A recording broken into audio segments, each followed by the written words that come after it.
আজকে একটা চিকেনের রেসিপি শেয়ার করছি আপনাদের সাথে। এখানে আমি চিকেন পেঁয়াজ একসাথে তেলে একটু ভেজে নিচ্ছি।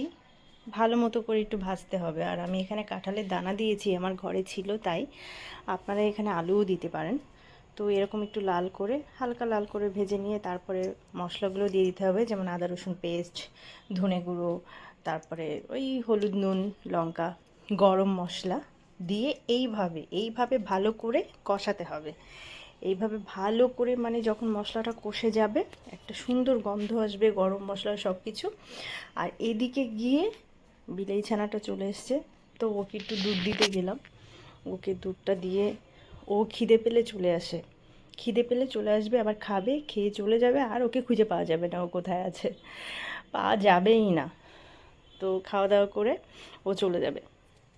এর মধ্যে তারপরে চলে যাব রান্নাঘরে, কারণ মাংসটা ফুটছে। মাংসে আমি জল দিয়েছিলাম, প্রায় হওয়ার কাছাকাছি।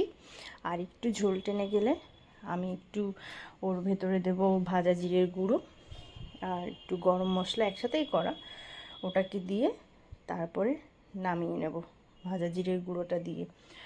তো কেমন হলো, আপনারা এভাবে একটু করবেন। আর আমার ভিডিওটা লাইক কমেন্ট শেয়ার করবেন। আর সবাই ভালো থাকবেন, সুন্দর থাকবেন, সুস্থ থাকবেন। সবাইকে থ্যাংক ইউ, টাটা।